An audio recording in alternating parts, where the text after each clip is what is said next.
ஸ்ரீராமச்சந்திர பரபிரம்மணே நமஹ. ராமரை கட்டளை ஏற்றுண்டு ஹனுமார் விபீஷ்ணனுடைய அனுமதியோட சீதையை போய் சந்திக்கிறார்.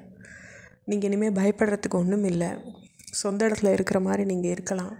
விபீஷ்ணனும் உங்களை சந்தித்து மரியாதையை தெரிவிக்க இருக்கார். ராமர்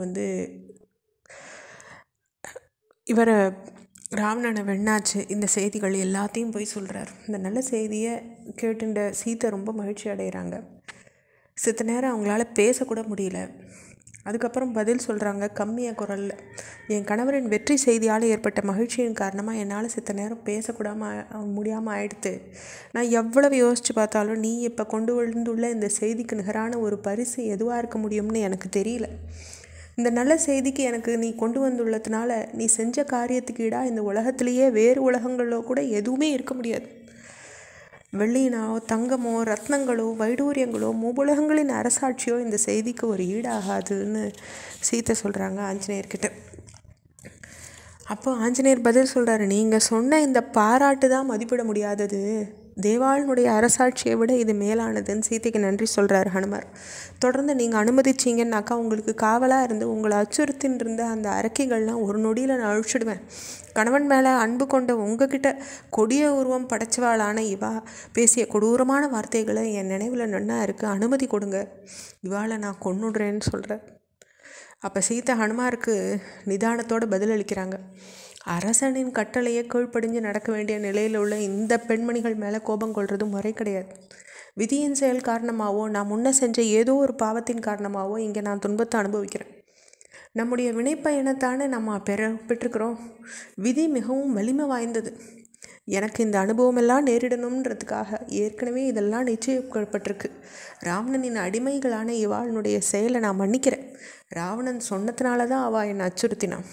இப்போ ராவணனே இறந்துட்டதுனால அவளுடைய அச்சுறுத்தலும் நின்றுடுத்து. ஒரு புலியின் முன்னிலையில் ஒரு கரடி பேசினதாக சொல்லப்பட்ட தர்மம் நிறைந்த வார்த்தைகளை சொல்கிறேன் கேளு. மற்றவாளால் தனக்கு இழைக்கப்படுற தீங்கை மேலான தன்மை படைச்சவா மனசில் கொள்வது கிடையாது.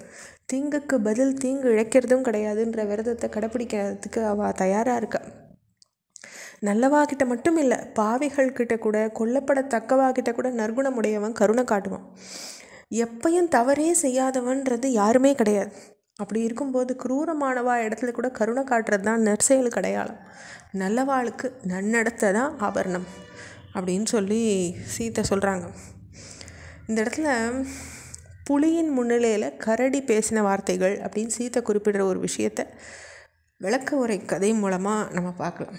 ஒரு புலி ஒரு வேடனை துரத்தின்னு, அப்போது வேடன் ஒரு மரத்தின் மேலே ஏறுறார். அங்கே ஒரு கரடி அமர்ந்திருந்தது. மரத்தின் அடியில் புலி கரடியை பார்த்து, இதோ பாரு, நீயும் நானும் இந்த வனத்தில் வாழற சகோதரர்கள், இந்த வேடனோ நமக்கு பொது எதிரி, அதனால் அவனை மரத்துலேருந்து கீழே என்கிட்ட தள்ளி விட்டுரு அப்படின்னு சொல்கிறது. ஆனால் கரடியோ நான் இருக்கிற இடம் நாடி வந்துட்டதுனால இவன் என்கிட்ட சரண் புகுந்தவனாராம், அதனால் அவனை நான் கீழே தள்ள முடியாதுங்கிறது கரடி. அப்படி நான் செய்தேன்னாக்கா நான் என் கடமையிலேருந்து தவறினாவேன்னுட்டு தூங்க தொடங்கிடுறது கரடி. அப்போ வேடனை பார்த்து அந்த புலி, அந்த கரடியை நீ கீழே தள்ளிவிடு, அதை உணவாக உட்கொண்டு உன்னை நான் விட்டுடுறேன்னு சொல்கிறது. இதை கேட்ட வேடன் தான் தப்பிச்சா போதும்னு உறக்கத்தில் இருந்த கரடியை மரத்துலேருந்து தள்ளிடுறான். ஆனால் கரடி சாமர்த்தியமாக ஒரு கிளையை பிடிச்சிட்டு கீழே விழாமல் புலிக்கிட்டேருந்து தப்பிச்சு அந்த மரத்துலையே நின்றுடுறது. அப்போ புலி மீண்டும் கரடியை பார்த்து, உன்னை கீழே தள்ளிவிட முயற்சித்து நன்றி கொன்ற இந்த வேடன் தீங்கு அழிச்சிருக்கான், அதனால நீ அவனை கீழே தள்ளிடுன்னு சொல்கிறது. ஆனால் கரடியோ அப்படி செய்ய திருப்பி மறுத்து மேலே சீத்தை சொன்ன வார்த்தைகளை தனக்கு தெரிஞ்ச நியாயமாக எடுத்து சொல்கிறது. அதைத்தான் சீத்தை இப்போ ஹனுமார்கிட்ட சொல்கிறாங்க. இப்படியெல்லாம் சீதையினுடைய பேச்சை கேட்ட ஹனுமார், ராமருக்கு ஏற்ற மனைவி நீங்கள், அதனால தான் இப்படி பேசுகிறீங்க தாயே, ராமர் அனுப்பின செய்திக்கு உங்கள் பதிலை நீங்கள் தெரிவிங்க, அதை தாங்கி நான் ராமர்கிட்ட போகிறேன்னு சொல்கிறார்.